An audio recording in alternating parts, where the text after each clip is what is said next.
लिख लो इसको से।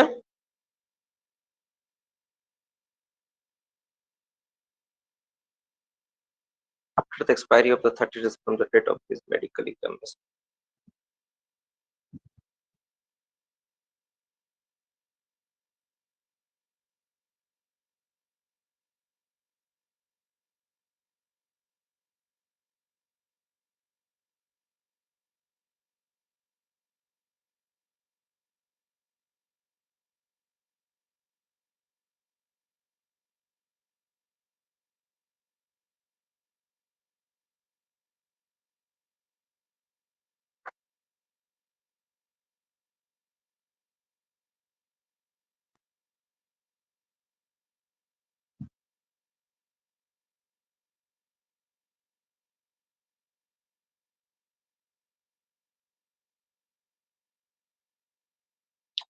हो गया?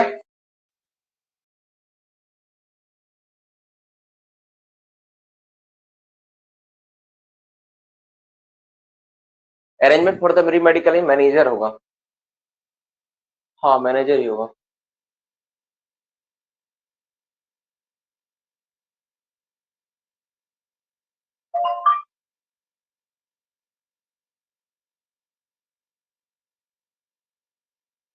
अगर वो सेकेंड टेस्ट में भी अगर अनफिट हो जाए तो उसको फिर जॉब नहीं होगा।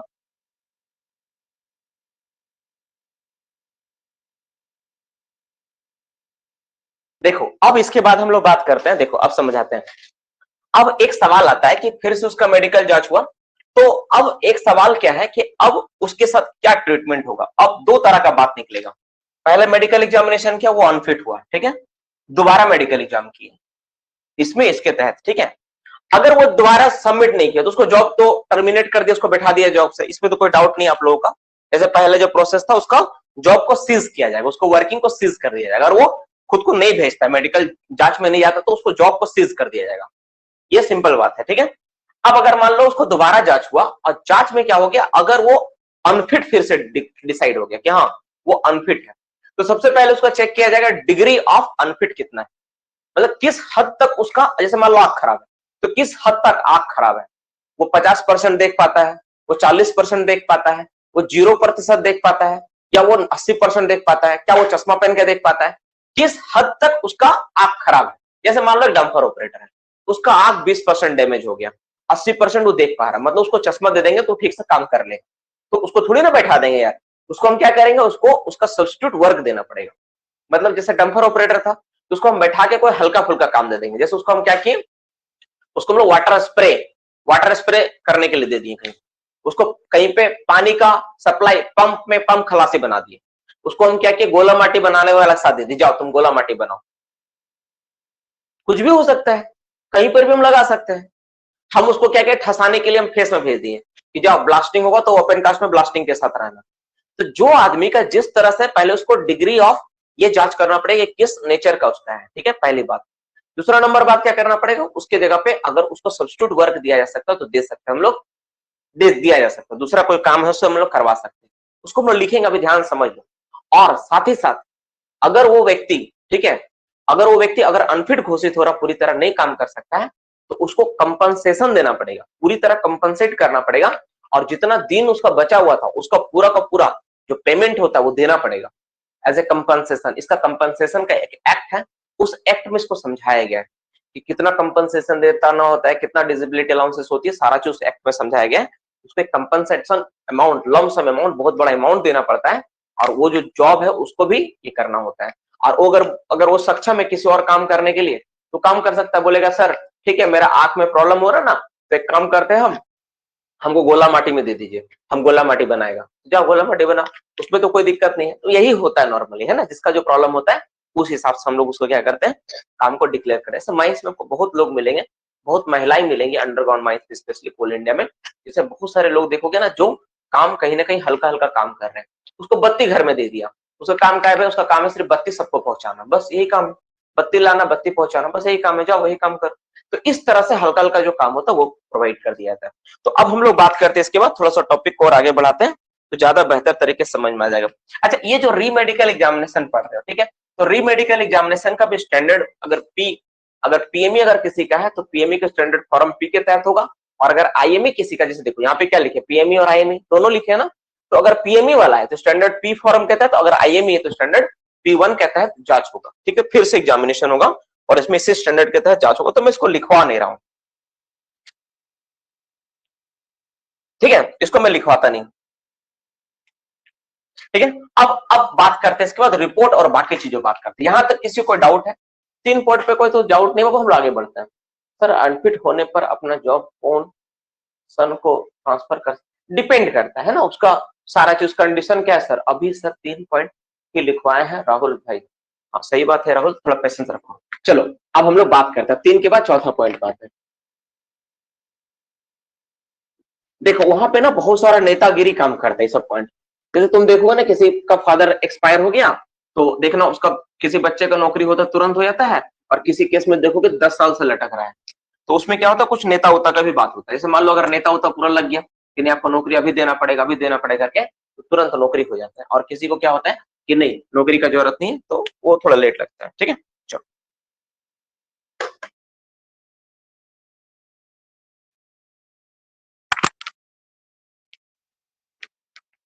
अब है report, 4 number point, report. Report report of री मेडिकल एग्जामिनेशन।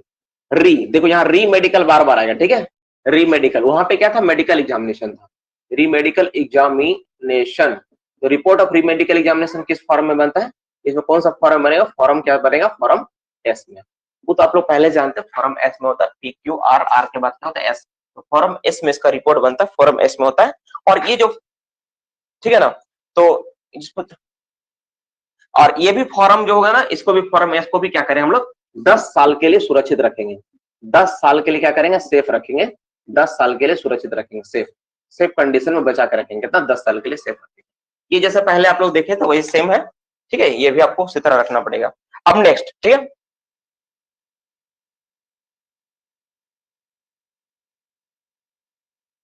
ठीक है, तो अब इसमें एक बात है कि अगर कोई व्यक्ति, ठीक है, if a person declare to unfit, ठीक है, तो उस व्यक्ति को ना मैक्सिमम हम लोग अगर पूरी तरह अगर अनफिट है, इफ है, देखो इसमें इस चीज को लिखा, इफ ए पर्सन, देखो इस चीज को पर्सन, ठीक है, if a person declare, DCL,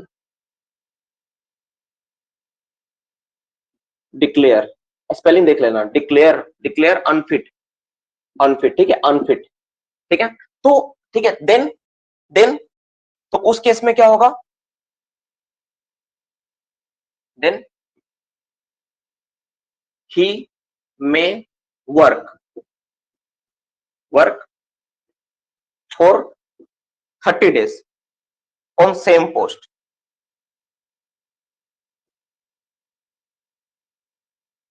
for 30 days, 30 days on,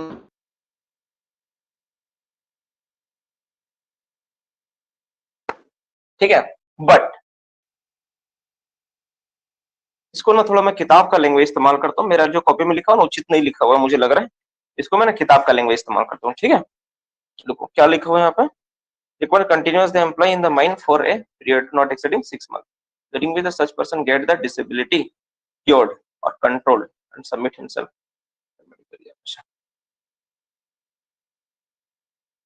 DCLARE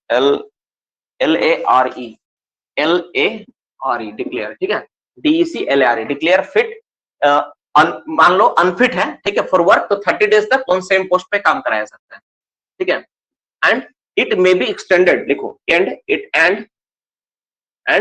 it may be, लिखो it may be extended up to a period of not exceeding 6 months, period not exceeding 6 months, exceeding 6 months। देखो एक बहुत simple सा है, एक काम करते हैं ना तुम लोग, इसको ना अपना मदर लैंग्वेज में लिखो तो ज्यादा अच्छा समझ में आएगा, है ना, मैं एक बात समझा देता हूँ, इसको मदर लैंग्वेज में लिखो, अपना हिंदी भाषा, अगर हिंदी है तो हिंदी लिखो, अगर किसी को उड़िया समझ में आता उड़िया, मराठी मराठी, जो लैंग्वेज आता है जहां से आप उसी उसी तरह से लिखो तो ज्यादा बेहतर होगा। मेनली इसमें समझने वाला, कहानी वाला बात है। देखो कि कोई भी व्यक्ति अगर क्या होता है डिक्लेयर क्या होता है अनफिट, अगर उसको अनफिट घोषित किया तो क्या होगा, तो उस केस में उसको हम लोग 30 दिन तक उसको सेम पोस्ट पे काम करा सकते हैं, इसमें कोई रोक टोक नहीं। बोलोगे सर 30 दिन क्या कराएंगे, गधा 30 दिन तक करवाना पड़ेगा, मजबूरी है।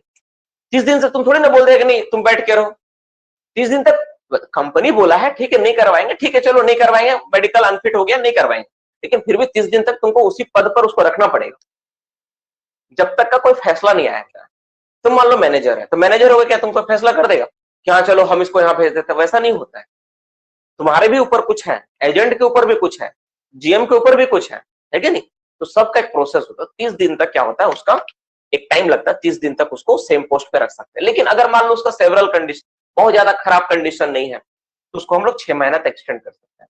ठीक है, उसको दोबारा रिमेडिकल एग्जामिनेशन करके भी फिट किया जा सकता है। जैसे मान लो पद पे काम कर रहा है, अब उसको लग रहा है कि जैसे मान लो उसका क्या बोला है, सपोज मान लो उसका तुम्हारा क्या हो गया कि उदाहरण के तौर पर देता हूं, एक बीमारी बताता हूं, मतलब पैर से चल नहीं पा रहा है, ठीक है, तो पैर में बोला कि इलाज करवाएंगे, पैर में थेरेपी होगा तो पैर काम करने लगेगा। ठीक है, तो बोला अच्छा ठीक काम करने लगे तो अंडरग्राउंड के लिए काम कर सकते हो, तो पैर में एक थेरेपी करवाया, 6 महीने बाद सबमिट किया तो फिर से उस आदमी को काम कर किया दिया जा सकता है। अगर वो, लेकिन 6 महीने तक टाइम मिलेगा, 6 महीना तक उसको उस पद पे उस जगह पे काम करवाया जा सकता है। तो ये एक तरीका होता है कि हम लोग किसी व्यक्ति को उस पद पे काम देंगे कि नहीं देंगे। फिर से समझाता हूं, कुछ चीजें मिक्स हुआ है। फिर से, अगर एक व्यक्ति मान लो माइंस में हम लोग टेस्ट किए, टेस्ट करने के दौरान अगर व्यक्ति अनफिट डिक्लेयर हुआ, अनफिट हो गया, अनफिट, तो दो रास्ता खुलता है उसके लिए। एक रास्ता क्या खुलता है, एक रास्ता खुलता है कि किस डिग्री का अनफिट है वो जानेंगे। अगर डिग्री ऑफ अनफिट बहुत ज्यादा खराब है तो 1 महीना के अंदर उसको दूसरा कोई काम दे सकते हैं, हम लोग उसको टर्मिनेट कर सकते हैं, कुछ भी किया जा सकता है, उसको जॉब दे सकते हैं, दूसरा कुछ भी कर सकते हैं।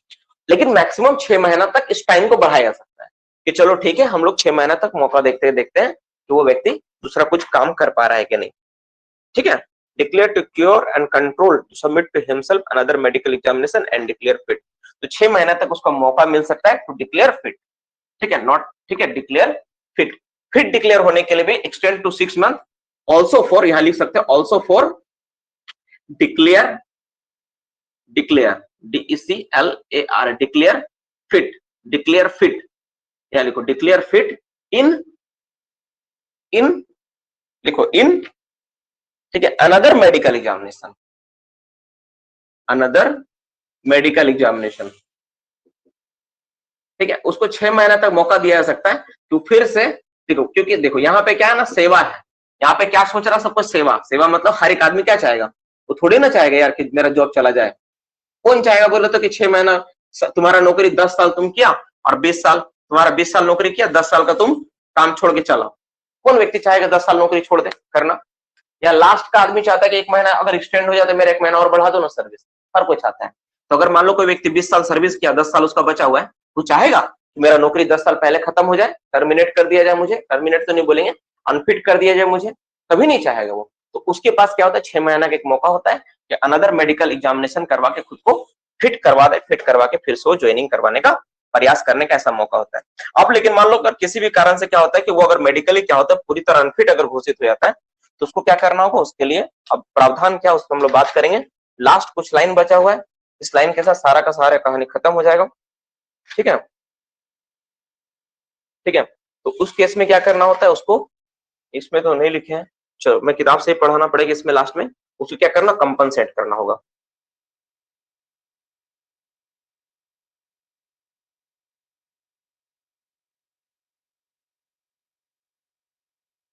ठीक है, ही में भी कंपनसेशन, उसको कंपनसेशन देना पड़ेगा, उसको कंपनसेशन देके उसको कंपनसेट करना पड़ेगा। ठीक है, अगर उसको मान लो जॉब, अगर देखो मैं बोल देता हूं, इसको तुम लिखना चाहो तो लिख सकते हो।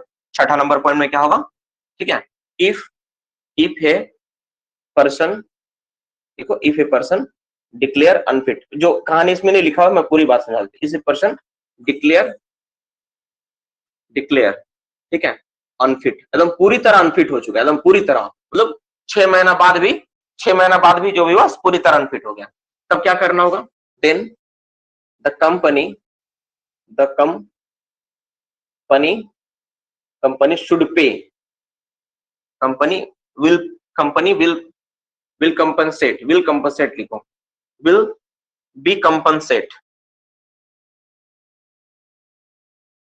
क्या करेगी कंपनी, से क्या करेगी, कंपनसेट करेगी, कंपनसेट करेगी, ठीक है। किसके तहत कंपनसेट करेगी वो, तो कंपनसेट करेगी according to compensation act,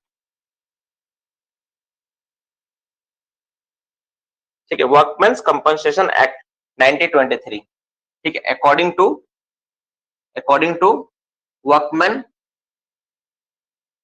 compensation act. एक बात मैं बताऊं, एक बात मैं समझा देता हूं, कंपनसेशन एक्ट, एक बात तुम लोग याद रखना डियर स्टूडेंट्स, आप लोग कंपनसेशन एक्ट, ये जो पॉइंट है ना लास्ट वाला जो लिखो 1923, ये जो पॉइंट है ना बहुत टफ एग्जाम कहीं देने जाओगे ना तो ही पूछेगा। ये सारी चीजें जो आप देख रहे हो ना, जैसे एपिलेट मेडिकल बोर्ड जहां आ गया, समझ लेना सेकंड क्लास और फर्स्ट क्लास का पार्ट है ये।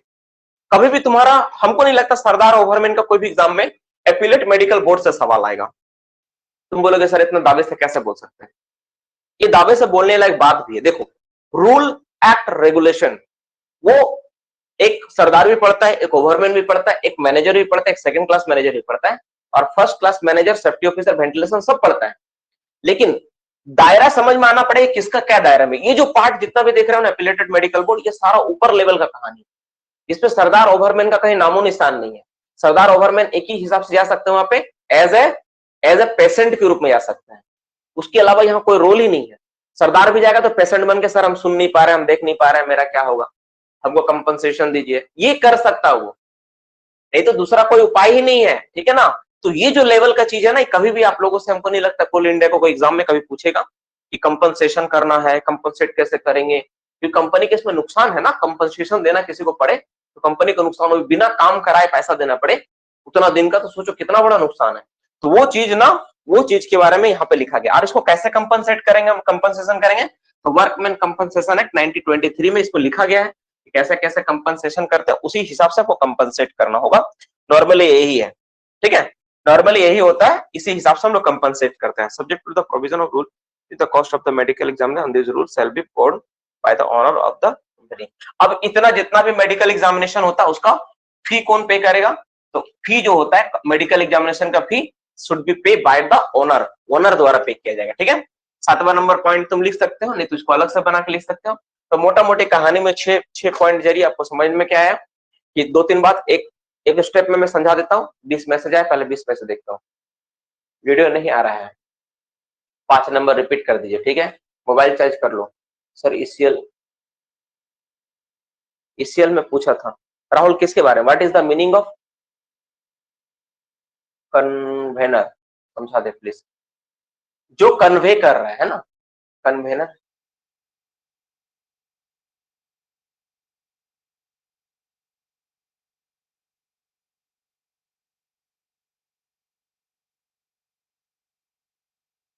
रीमेडिकल या मेडिकल, सर हिंदी में यहाँ पर मेडिकल होगा। मैं समझा रहा एक बार, रुक जाओ, अपना सवाल को ना तुम लोग पूछना बंद करो, नहीं तो नहीं समझ में आएगा। पहले मुझे पूरा समझा लेने दो, मैंने कहानी खत्म नहीं किया। सर ये तो नॉर्मल एम्प्लॉय के लिए है, अगर माइनिंग सरदार ओवर में नॉर्मल एम्प्लॉय क्या होता है, मेडिकल एग्जामिनेशन सबके लिए एक जैसा होता है, ध्यान सुनो, सबके लिए एक जैसा नियम होगा, इसमें कोई देखो रूल सबके लिए लागू होता है ना, सबके लिए एक जैसा होता है। फिर से मैं समझाता हूँ क्या हो रहा है। देखो पहले हम लोग क्या किए, पहले व्यक्ति का मेडिकल देखना, पूरी बात कल माफ करना, परसों का क्लास से लेके आज तक का क्लास का मैं बात कर रहा हूँ, ठीक है, मतलब 18 तारीख और 18 तारीख से मैं समझा रहा हूँ। सबसे पहले एक व्यक्ति गया, माइंस में काम किया, माइंस में काम करने के बाद उसका पीएमई का बारी आया, पीरियडिकल मेडिकल एग्जामिनेशन का बारी है, उसको पीएमई के लिए भेजे, वो नहीं गया, फिर एन फॉर्म में भेजे, फिर मेडिकल एग्जामिनेशन करवाया, उसका रिपोर्ट ओ में मिला, पता चला कि वो अनफिट है बेचारा, किसी कारण से आंखों के कारण अनफिट है। वो माइंस में आया, बताया सर ये ऐसा बात, 1 महीना का टाइम मिला, वहां से 1 महीना के अंदर हम उसको फिर से री मेडिकल एग्जामिनेशन का व्यवस्था करवा दी बाय एपिलेटेड मेडिकल बोर्ड। अब वो एपिलेट मेडिकल बोर्ड जांच करेगा क्या कि ये व्यक्ति कितना सक्षम है काम करने के लिए कि नहीं, पहला बात। वो मेडिकल जांच हुआ उसका, फिर से उसको नोटिस दिया, भाई तू जा मेडिकल एग्जामिनेशन करवा अपना, समझ में, फिर से उसको बोले जा तू मेडिकल एग्जामिनेशन करवा। अब मेडिकल एग्जामिनेशन के लिए वो नहीं गया मान लो, तो फिर से क्यू और आर में उसको हम क्या किया, हम लोग क्यू और आर में उसको नोटिस देके भेजे। सेकेंड नोटिस से मान लो गया, पहला नोटिस जब भी गया मेडिकल एग्जामिनेशन में अगर मान लो वो मिला अनफिट मिला, तो उसका डिग्री ये भी पता करिए किस डिग्री का उसका प्रॉब्लम है, क्या प्रॉब्लम है, कितना किस लेवल का उसका प्रॉब्लम, मतलब कितना खराब स्थिति में वो है, ठीक है ना। वो जांच किए, अगर मिला कि मान लो वो ठीक ठाक काम कर सकता है, तो उसको हम लोग सब्स्टिट्यूट कोई दूसरा काम दे देंगे, 1 महीने के अंदर दूसरा काम का व्यवस्था कर देंगे, ठीक है। और मैक्सिमम ये जो कार्यकाल है ना 6 महीना तक एक्सटेंड किया जा सकता है। ये जो टाइम है उसको 1 महीना के अंदर दूसरा काम दे हम लोग, ये सब जो किए इसका काम को ना 6 महीना तक या उसी काम में उसको रखें, ये मैक्सिमम 6 महीना तक किया जा सकता है। लेकिन उसका प्रॉब्लम को जानते हुए कि उससे कोई कोई खतरा तो नहीं है ना उसको या किसी और को। जैसे सोचो एक डंपर, मैंने इसको बहुत अच्छा तरीका समझाया, मान लो एक डंपर ऑपरेटर है, एक पंप ऑपरेटर है, तो पंप ऑपरेटर को हम लोग चाहे तो 6 महीना एक्सटेंड कर दो, कोई इशू नहीं है कि पंप ऑपरेटर है, किसी के साथ जाता है, किसी के साथ आता है, वहां पर बैठ के रहना है, कुछ करना है नहीं कि वहां जाकर किताब पढ़ेगा तो और आंख खराब हो जाएगा, उसमें तो पंप में तो बैठ के ही रहना है। लेकिन एक डंपर ऑपरेटर, उसके लिए अगर 6 महीना तुम एक्सटेंड कर दोगे आंख प्रॉब्लम होने से तो दिक्कत करेगा। वही मान लो एक पंप ऑपरेटर है जिसका कान खराब है, ठीक है। अब पंप ऑपरेटर का कान खराब था 1 महीना से, फिर तुम उसको पंप में डाल दिए, 6 महीना जाओ ना, 6 महीना आराम से रहना, लगा पंप तो खराब है, पंप का आवाज से और खराब हो जाएगा उसका, तो तुमको वहां से हटा के कहीं और डालना पड़ेगा। तब उस केस में तुम पंप ऑपरेटर को फिर से तुम पंप में नहीं दे सकते 6 महीना तक, तो उसको तुमको सब्स्टिट्यूट चेंज कर देना होगा। तो तुम उसको बत्ती घर में दे दो, तब तुम उसको क्या करो, सरफेस पे गोला मट्टी बनाने दे दो। और पंप ऑपरेटर है ना, उसका आंख में प्रॉब्लम है ना, तो अंडरग्राउंड मत दे, ज्यादा अच्छा है। उसको तुम क्या करो, उसको सरफेस का कोई काम दे दो। तो 6 महीना तक उसको टाइम होता है, उसी पद पे काम करे, इधर उधर घुमा के काम करो, उसको मौका दो कि 6 महीना के अंदर वो फिट कर दे अपने आप को, मेडिकली फिट साबित करे, क्या he is fit for that job, उस काम के लिए फिट है। यानी फिर से अनदर मेडिकल एग्जामिनेशन होगा, देखो यहाँ पढ़ रहे हो ना, अनदर मेडिकल एग्जामिनेशन, यानी फिर से उसका मेडिकल एग्जामिनेशन होगा। अगर वो फिट नहीं होता है तो, फिट अगर अपने आप को कर लिया कि हाँ सर मैं फिट हूं मेडिकल एग्जामिनेशन में, तो फिर से वो काम कर सकता है, काम वो कर सकता है, ठीक है। अदर अनदर मेडिकल एग्जामिनेशन में अगर वो फिट घोषित कर लेता तो फिर से वो जॉब कर सकता है। और if a person declare to unfit, अगर मान लो वो अनफिट हो गया, उसके बाद भी 6 महीना मौका मिला फिर भी वो नहीं कर पाया, तब क्या करना होगा, तो उसको कंपनसेशन देना पड़ेगा। किस कंपनसेशन एक्ट के तहत, वर्कमैन कंपनसेशन एक्ट 1923 के अंतर्गत क्या करना होगा, उसको उसको क्या करना होगा, एक कंपनसेशन देना पड़ेगा, ठीक है। एक कंपनसेशन देना पड़ेगा कि हाँ भाई तुम्हारा ये कंपनसेशन है।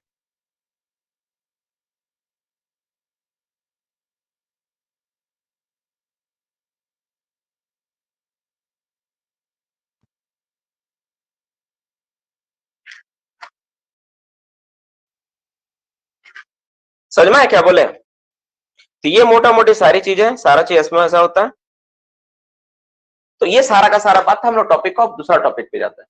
अभी भी सवाल आ रहा है, अभी भी कुछ पॉइंट आ रहा है, रुको कुछ पॉइंट आ रहा है, कहाँ चला गया सर, रूल नंबर 29 क्या समझा दीजिए, 29 के समझना यार, कहाँ इतना परेशान है। अरे कॉन्स्टिट्यूशन दिया हुआ है, मेडिकल बोर्ड में कौन कौन रहेगा उसके बारे में बोला है, उसके बारे में हम लोग पढ़ेंगे, मेडिकल बोर्ड में ना हम लोग अलग से करेंगे, उसके बारे में परेशान मत हो। सर 10 ईयर तक जो मेडिकल रिपोर्ट रखता है, कब से, अरे जब से रिपोर्ट मिलेगा